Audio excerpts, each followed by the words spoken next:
Last Monday when I heard my alarm go off, I rolled over and I fumbled for my glasses. I wanted to see what time it was for one thing, but also when I looked at my screen of my phone, I saw that there was a urgent news flash. So I fumbled for my glasses because I couldn't read it, and as I read it, I took the phone, I turned it over, and I put my head in a pillow and went back to sleep. When I woke up, it was still there, of course, and I read it. But then when I came to work, I didn't say anything about it. And Colette didn't say anything about it either for a long time, for several hours. I remembered that when events like this have happened in the past, then as soon as you see someone else, you're talking about it so quickly, but not this time. This time, we were silent. I even called the chairperson of the Council of Elgin Religious Leaders, Denise Tracy, and I asked her, are we having a vigil or some kind of recognition of what happened? And she said, no. I was surprised at that, too. So later on in that day, on Monday, I organized a vigil in front of a downtown church on a sidewalk, a vigil of 15 minutes of silence by candlelight. We all stood together quietly, and then we left, and then we went home. Many of you have asked for me to talk about this incident today, and I will do my very best to do so, although I confess it is difficult. Before I speak, I will read you the words of Jesus in Matthew 6, and then we will observe a time of silence. And then after the sermon, we will observe another time of silence before I sit down. Our reading for today is in Matthew chapter 6, starting with verse 9. Pray then in this way: Our Father in heaven, hallowed be your name. Your kingdom come, your will be done, on earth as it is in heaven. Give us this day our daily bread, and forgive us our debts, as we also have forgiven our debtors. And do not bring us to the time of trial, but rescue us from the evil one.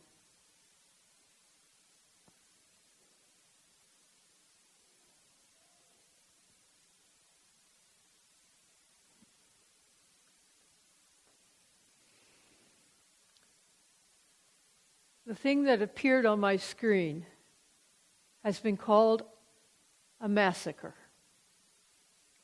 A massacre is an immoral act of wholesale slaughter.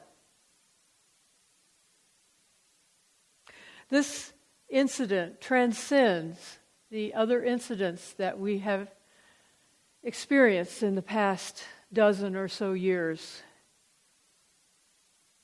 Our president, President Trump, called it an act of pure evil. When he called it that, an act of pure evil, he was describing something that transcends shootings or terrorist acts. He has moved us into theological ground. Evil is something that we find plenty of in Scripture, but we don't talk about it often in our churches. We also find plenty of evil in our world, but we try not to talk about that either. So what does Scripture teach us about evil?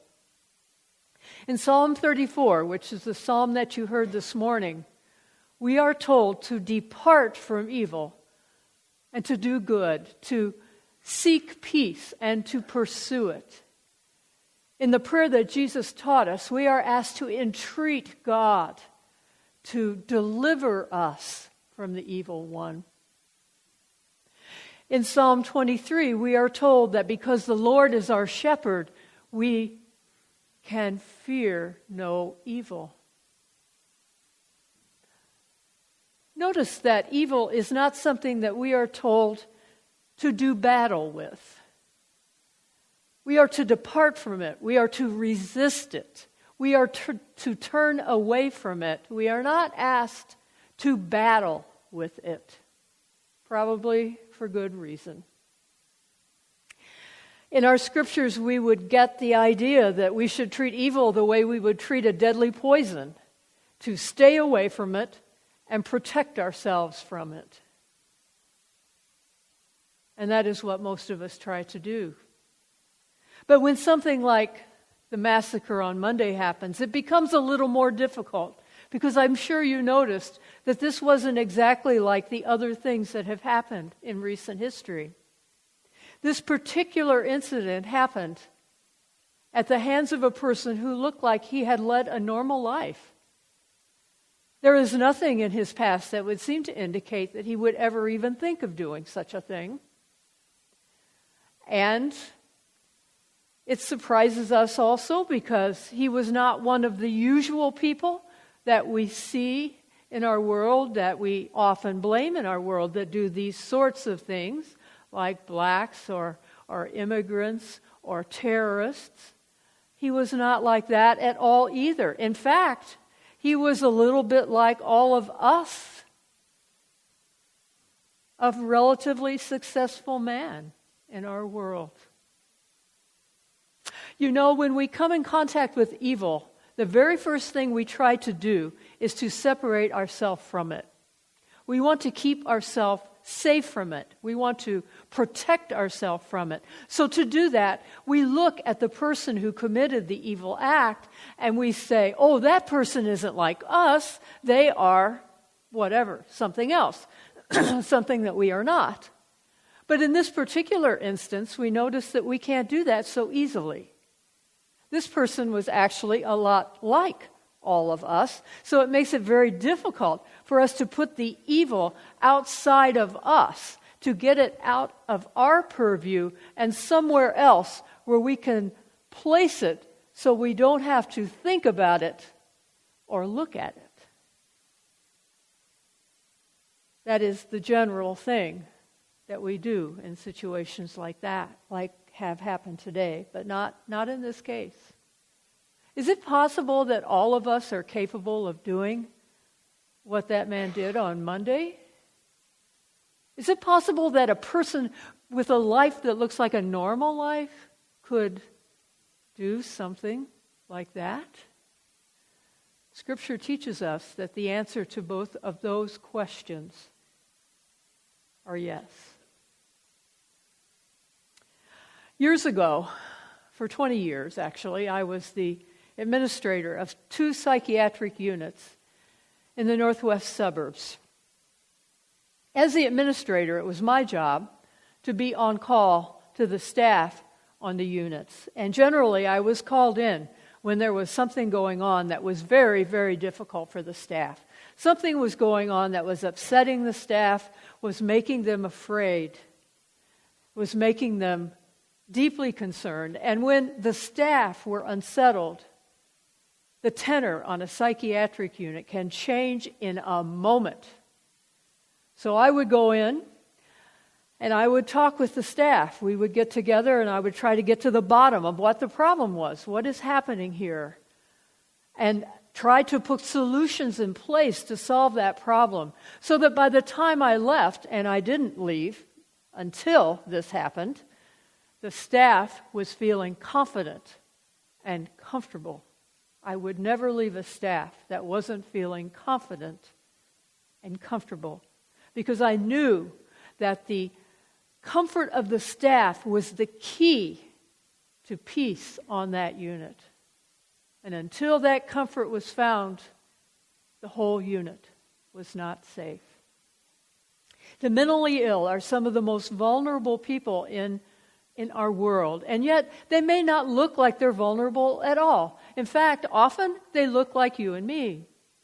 But they go about their lives, and they struggle each and every day just to keep their minds together, just so they can barely function at times, or function at perhaps a job.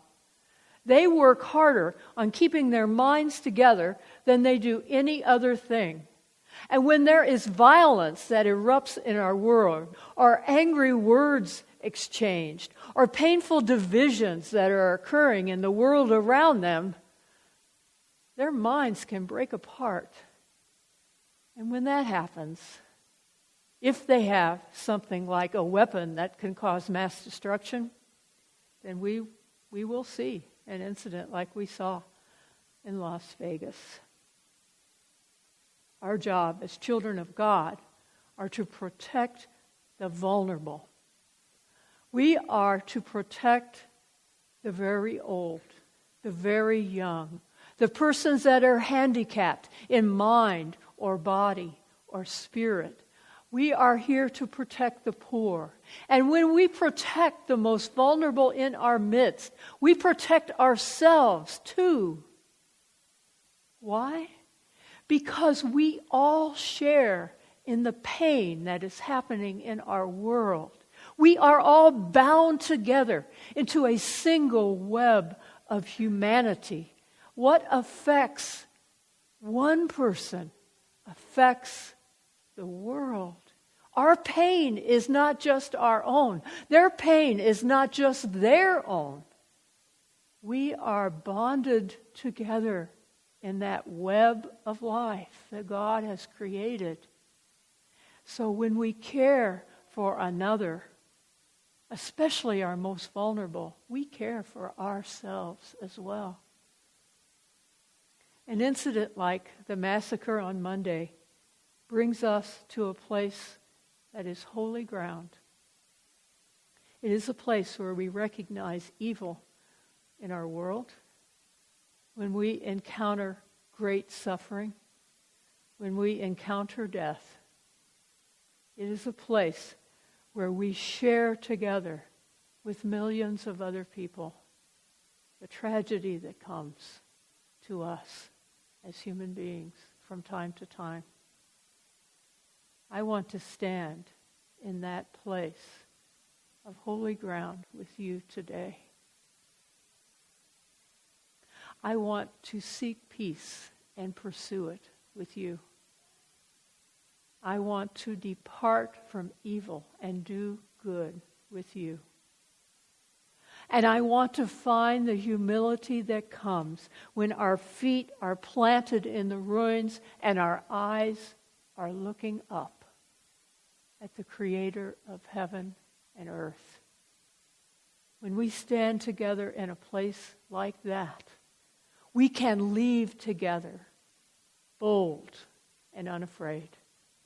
And we can listen to words that were spoken in our nation 150 years ago to a people that were divided by hate and war. With malice toward none, with charity for all, with firmness in the right as God gives us to see the right. Let us strive to finish the work we are in, to bind up our nation's wounds, to care for the one who has borne the battle, and his widow, and his orphan.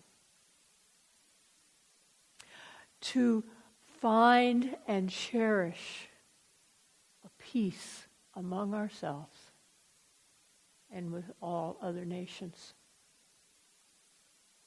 The love of Christ urges us on. Let us walk together from this place and extend our hand to friend or enemy, to neighbor. Let us seek peace and pursue us. And let us know the face of Christ in the eyes of our most vulnerable. Amen.